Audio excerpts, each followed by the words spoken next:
Chapter 17.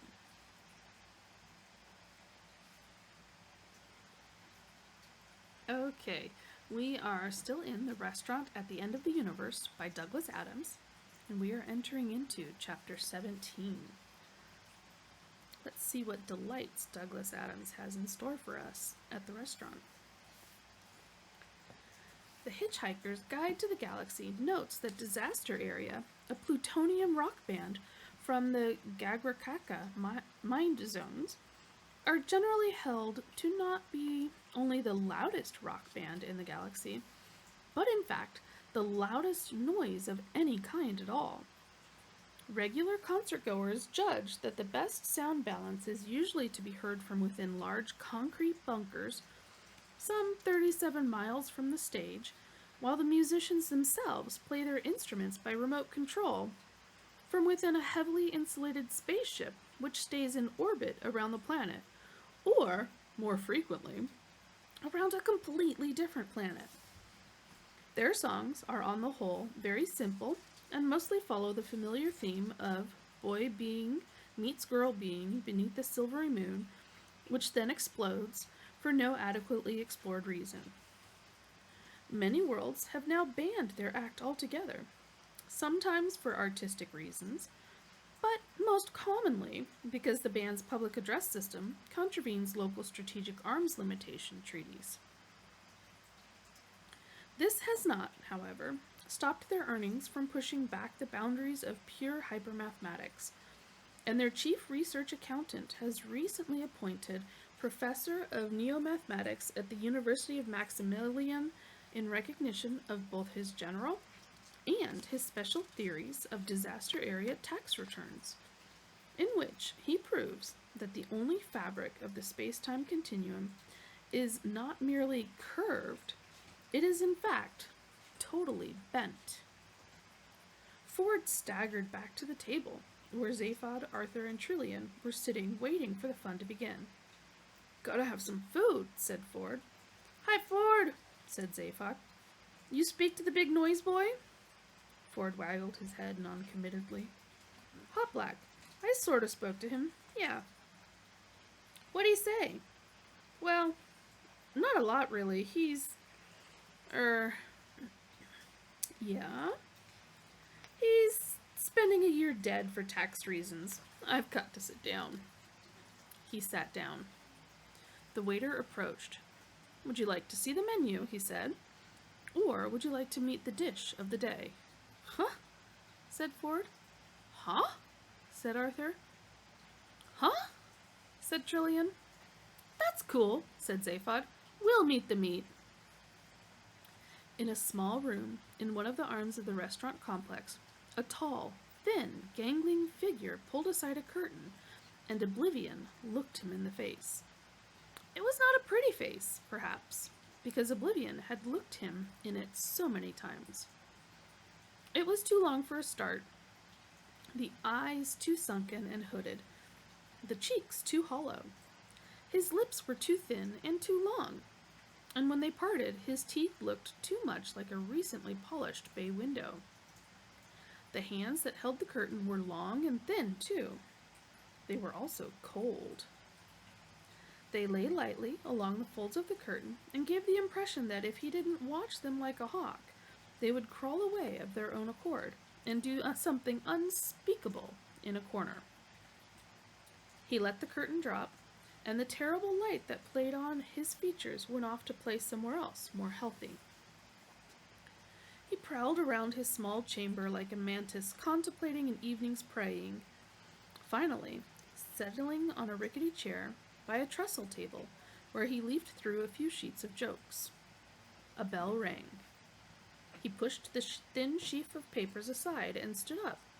His hands brushed limply over some of the 1,000,000 rainbow-colored sequins with which his jacket was festooned, and he was gone through the door. In the restaurant, the lights dimmed. The band quickened its pace. A single spotlight stabbed down into the darkness of the stairway that led up to the center of the stage. Up the stairs bounded a tall, brightly colored figure, He burst onto the stage, tripped lightly up to the microphone, removed it from its stand with one swoop of his long, thin hand, and stood for a moment, bowing left and right to the audience, acknowledging their applause and displaying to them his bay window. He waved to his particular friends in the audience, even though there weren't any there, and waited for the applause to die down. He held up his hand and smiled a smile that stretched not merely from ear to ear, but seemed to extend some way beyond the mere confines of his face. "Thank you, ladies and gentlemen," he cried. "Thank you very much. Thank you so much." He eyed them with a twinkling eye. "Ladies and gentlemen," he said, "the universe as we know it has now been in existence for over 170,000 million billion years, and will be ending in a little over half an hour. So, welcome one and all to Milliways, the restaurant at the end of the universe." With a gesture, he deftly conjured another round of spontaneous applause. With another gesture, he cut it. "I am your host for tonight," he said. "My name is Max Quartelfien." Everyone knew this. His act was famous throughout the known galaxy. But he said it for the fresh applause it generated, which he acknowledged with a disclaiming smile and wave. "And I've just come straight from the very, very other end of time, where I've been hosting a show at the Big Bang Burger Bar, where I can tell you we had a very exciting evening, ladies and gentlemen. And I will be with you right through this historic occasion, the end of history itself." Another burst of applause died away quickly as the lights dimmed down further. On every table, candles ignited themselves spontaneously, eliciting a slight gasp from all the diners, and wreathing them in 1,000 tiny flickering lights and 1,000,000 intimate shadows. A tremor of excitement thrilled through the darkened restaurant as the vast golden dome above them began to very, very slowly dim, to darken, and to fade. Max's voice was hushed as he continued. "So, ladies and gentlemen," he breathed, "the candles are lit, the band plays softly, and as the force-shielded dome above us fades into transparency, revealing a dark and sullen sky hung heavy with the ancient lights of livid, swollen stars, I can see we're all in for a fabulous evening's apocalypse." Even the soft tootling of the band faded away as stunned shock descended on all those who had not seen this sight before. A monstrous, grisly light poured in on them, a hideous light, a boiling, pestilential light, a light that would have disfigured hell itself. The universe was coming to an end.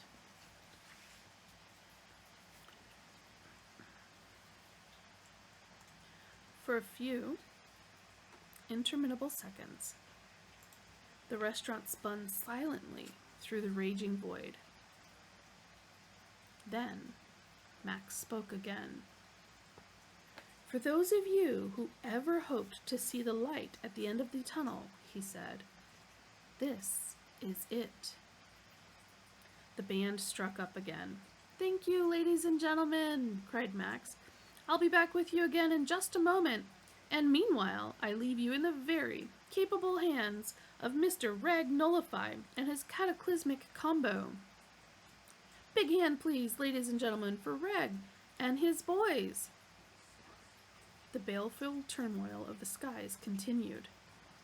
Hesitantly, the audience began to clap, and after a moment or so, normal conversation resumed. Max began his round of the tables, swapping jokes, shouting with laughter, earning his living. A large dairy animal approached Zaphod Beeblebrox's table. A large, fat, meaty quadruped of the bovine type, with large watery eyes, small horns, and what might almost have been an ingratiating smile on its lips. "Good evening," it lowed, and sat back heavily on its haunches. "I am the main dish of the day. May I interest you in parts of my body?" It harumphed and gurgled a bit, wriggled its hindquarters into a more comfortable position, and gazed peacefully at them. Its gaze was met by looks of startled bewilderment from Arthur and Trillian, a resigned shrug from Ford Prefect, and naked hunger from Zaphod Beeblebrox. "Something off the shoulder, perhaps," suggested the animal. "Braised in a white wine sauce?"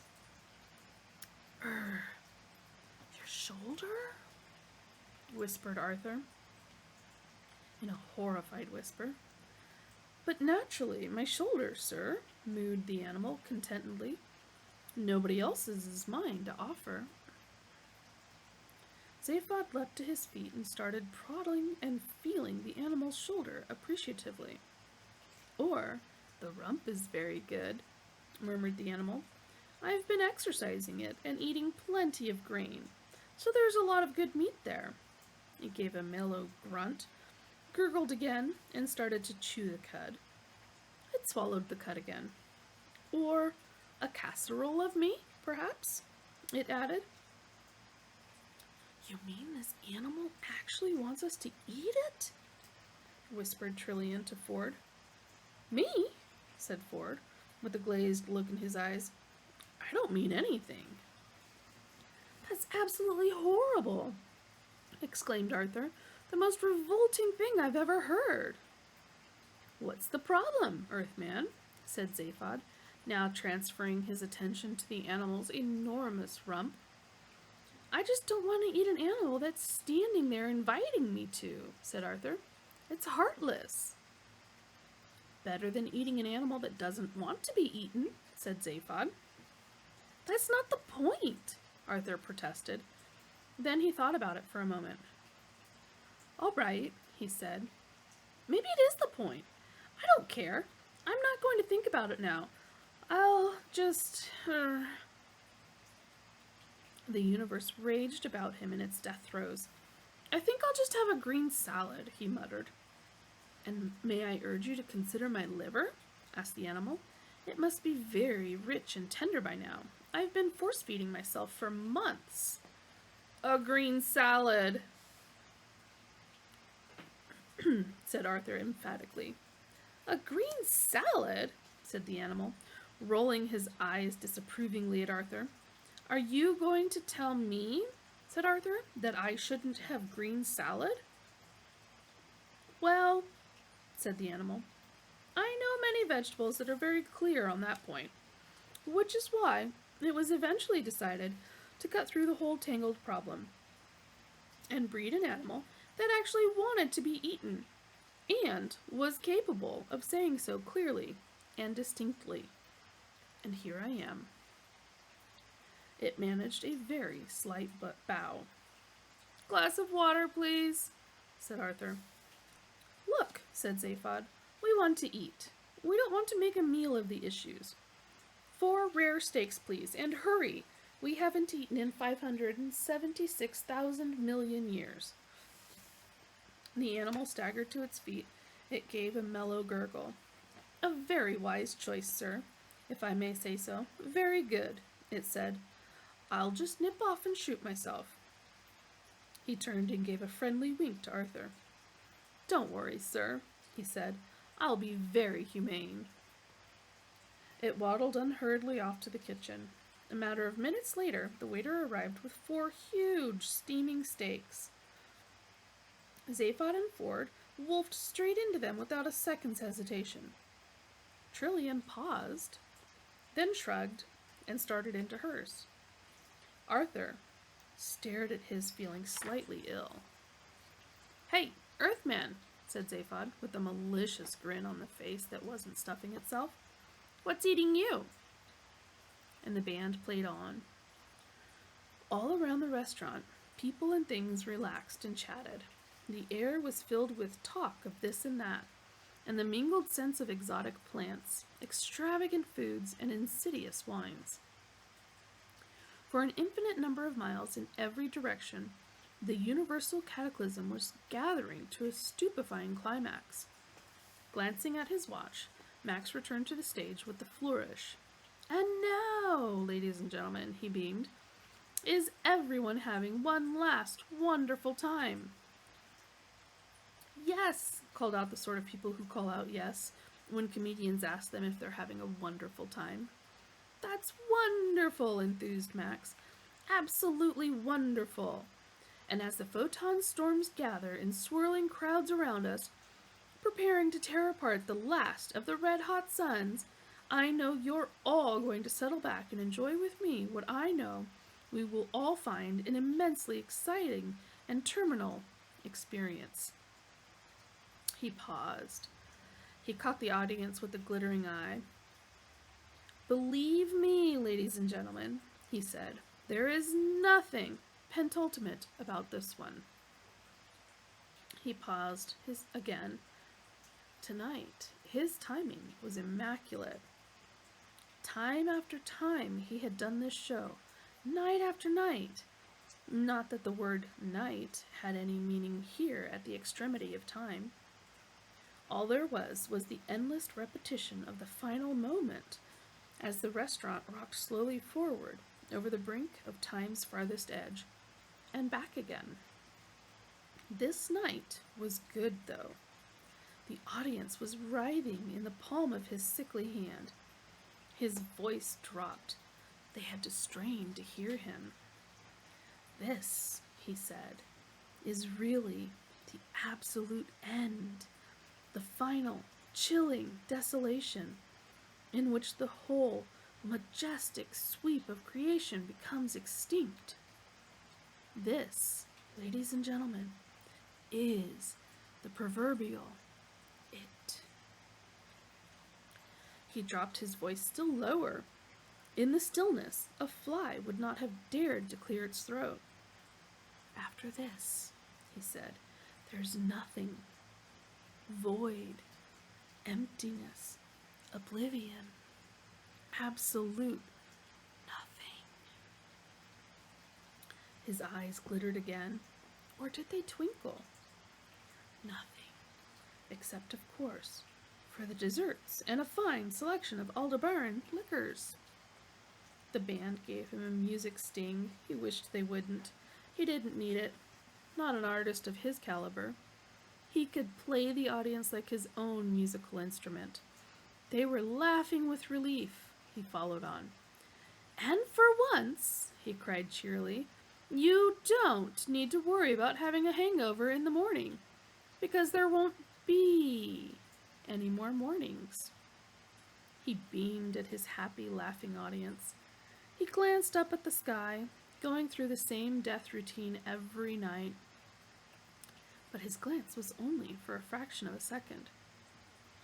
He trusted it to do its job, just as one professional trusts another. "And now," he said, strutting about the stage, "at the risk of putting a damper on the wonderful sense of doom and futility here this evening, I would like to welcome a few parties." He pulled a card from his pocket. "Do we have," he put up a hand to hold back the cheers, "do we have a party here from the Zansel Square Flammarion Bridge Club, from beyond the Vortvoid of Varn? Are they here?" A rousing cheer came back from the back, but he pretended not to hear. He peered around trying to find them. "Are they here?" he asked again, to elicit a louder cheer. He got it. He always did. "Ah, there they are. Well, last bids, lads, and no cheating. Remember, this is a very solemn moment." He lapped up the laughter. "And do we have a party of minor deities from the halls of Asgard?" Away to his right came a rumble of thunder. Lightning arced across the stage. A small group of hairy men with helmets sat looking very pleased with themselves, and raised their glasses to him. Has-beens, he thought to himself. Careful with that hammer, sir, he said. They did their trick with the lightning again. Max gave them a very thin-lipped smile.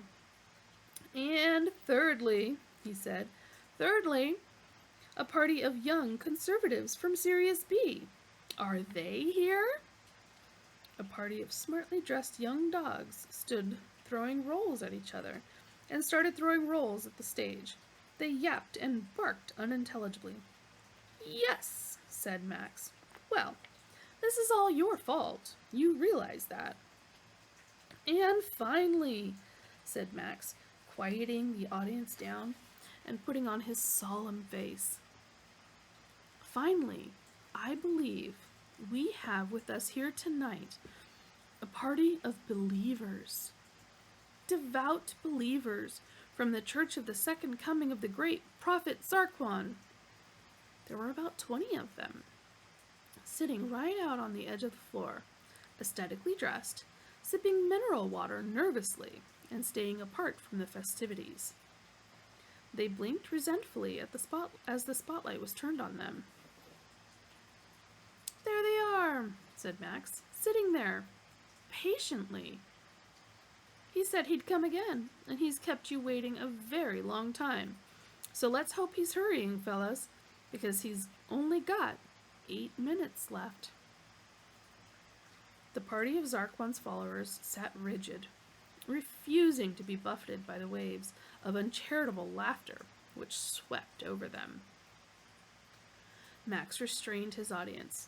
No, but seriously though, folks, seriously, no offense meant. No, I know we shouldn't be making fun of deeply held beliefs, so I think a big hand, please, for the great prophet Zarquan.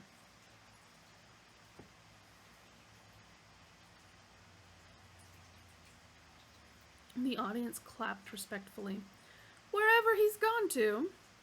He blew a kiss to the stony-faced party and returned to the center of the stage. He grabbed a tall stool and sat on it. It's marvelous, though, he rattled on, to see so many of you here tonight. No? Isn't it? Yes, absolutely marvelous, because I know that so many of you come here time and time again, which I think is really wonderful, to come and watch this final end of everything, and then return home to your own eras.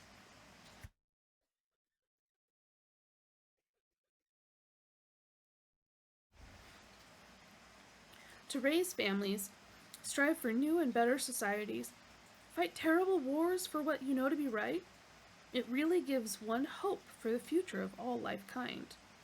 Except, of course, he waved at the blitzing turmoil above and around them, that we know it hasn't got one. Arthur turned to Ford. He hadn't quite got this place worked out in his mind. Look, surely, he said, if the universe is about to end, don't we go with it? Ford gave him a 3 pan-galactic gargle blaster look. In other words, a rather unsteady one. No, he said. Look, as soon as you come into this dive, you get held in this sort of amazing force-shielded temporal warp thing, I think. Oh, said Arthur. He turned his attention back to a bowl of soup he'd managed to get from the waiter to replace his steak.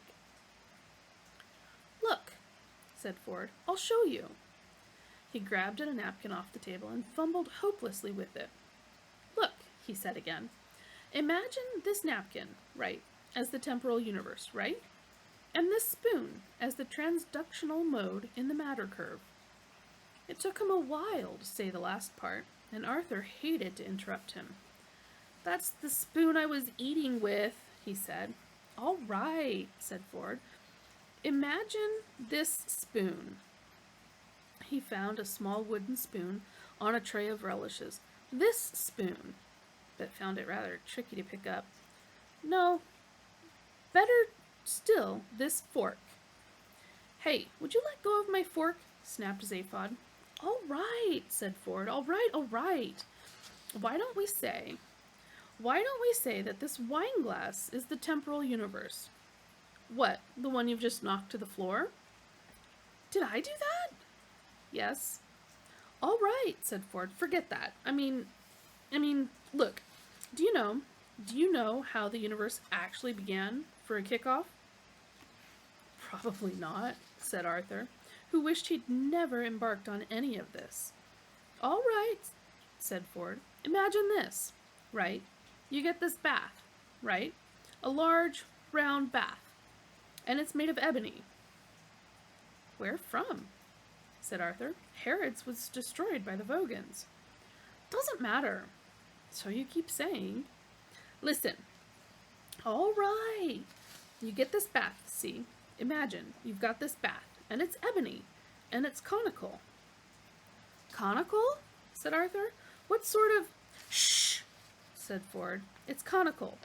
So what you do is, you see, you fill it with fine white sand, all right? Or sugar. Fine white sand and or sugar, anything. Doesn't matter. Sugar's fine. And when it's full, you pull the plug out. Are you listening? I'm listening. You pull the plug out, and it all just twirls away. Twirls away, you see, out of the plug hole. I see. You don't see. You don't see at all. I haven't got the clever bit yet. You want to hear the clever bit? Tell me the clever bit. I'll tell you the clever bit. Ford thought for a moment, trying to remember what the clever bit was. The clever bit, he said, is this. You film it happening. Clever, agreed Arthur. You get a movie camera and you film it happening.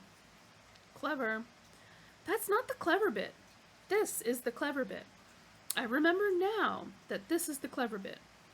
The clever bit is that you then thread the film in the projector backward. Backward? Yes, threading it backward is definitely the clever bit. So then you just sit and watch it, and everything just appears to spiral upward out of the plug hole and fill the bath. See? And that's how the universe began, is it? Said Arthur. No, said Ford. But it's a marvelous way to relax. He reached for his wine glass. Where's my wine glass? It's on the floor. Ah. Tipping back his chair to look for it, Ford collided with the small green waiter, who was approaching the table carrying a portable telephone. Ford excused himself to the waiter and explained that it was because he was extremely drunk. The waiter said that was quite all right, and that he perfectly understood. Ford thanked the waiter for his kind indulgence, attempted to tug his forelock, missed by 6 inches, and slid under the table. Mr. Zaphod Beeblebrox? Inquired the waiter. Yeah, said Zaphod, glancing up from his third steak. There is a phone call for you. Hey, what? Phone call, sir. For me? Here? Hey, but who knows where I am? One of his minds raced. The other dawdled lovingly over the food it was still shoveling in. Excuse me if I carry on, won't you? Said his eating head, and carried on. There were now so many people after him he'd lost count. He shouldn't have made such a conspicuous entrance. Huh, why not, though, he thought. How do you know you're having fun if there's no one watching you have it? Maybe somebody here tipped off the Galactic Police, said Trillium. Everyone saw you come in.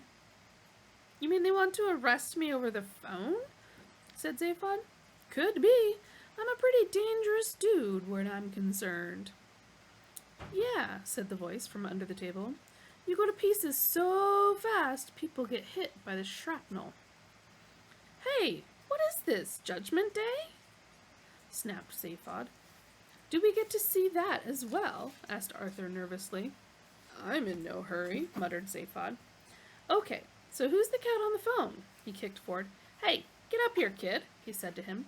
I may need you. I am not, said the waiter. Personally acquainted with the metal gentleman in question, sir. Metal? Yes, sir. Did you say metal? Yes, sir. I said I am not personally acquainted with the metal gentleman in question. Okay, carry on. But I am informed that he has been waiting your return for a considerable number of millennia. It seems you left here somewhat precipitately. Left here? Said Zaphod. Are you being strange? We only just arrived here. Indeed, sir, persisted the waiter doggedly. But before you arrived here, sir, I understand that you left here. Zaphod tried this in one brain, then in the other. You're saying, he said, that before we arrived here, we left here? This is going to be a long night, thought the waiter. Precisely, sir. Put your analyst on danger money, baby, advised Zaphod. No, wait a minute, said Ford, emerging above the table level again. Where exactly is here?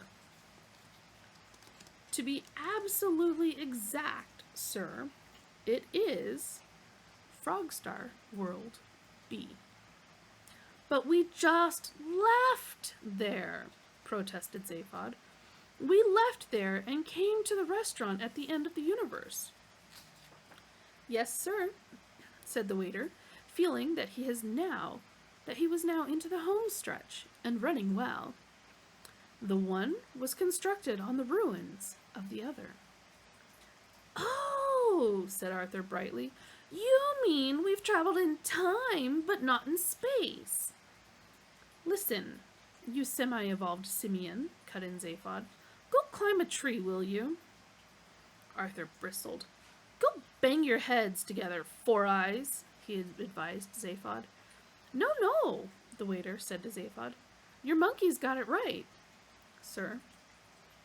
Arthur stuttered in fury and said nothing opposite or indeed coherent. You jumped forward, I believe, 576,000 million years while staying in exactly the same place, explained the waiter. He smiled. He had a wonderful feeling that he had finally won, though against what had seemed to be insuperable odds. That's it, said Zaphod. I got it. I told the computer to send us to the nearest place to eat. That's exactly what it did. Give or take 576,000 million years or whatever. We never moved. Neat. They all agreed this was very neat. But who, said Zaphod, is the cat on the phone? Whatever happened to Marvin? Said Trillian. Zaphod clapped his hands on his head. The paranoid android! I left him moping about on Frogstar World B. When was this? Well, 576,000 million years ago, I suppose, said Zaphod. Hey, hand me the wrap rod, plate captain. The little waiter's eyebrows wandered about his forehead in confusion. I beg your pardon, sir? The phone, waiter, said Zaphod, grabbing it off him. Sheesh, you guys are so unhip, it's a wonder your bums don't fall out. Indeed, sir. Hey, Marvin, is that you? Said Zaphod into the phone. How you doing, kid? There was a long pause before a thin, low voice came up the line. I think you ought to know I'm feeling depressed, it said. Zaphod cupped his hand over the phone. It's Marvin, he said.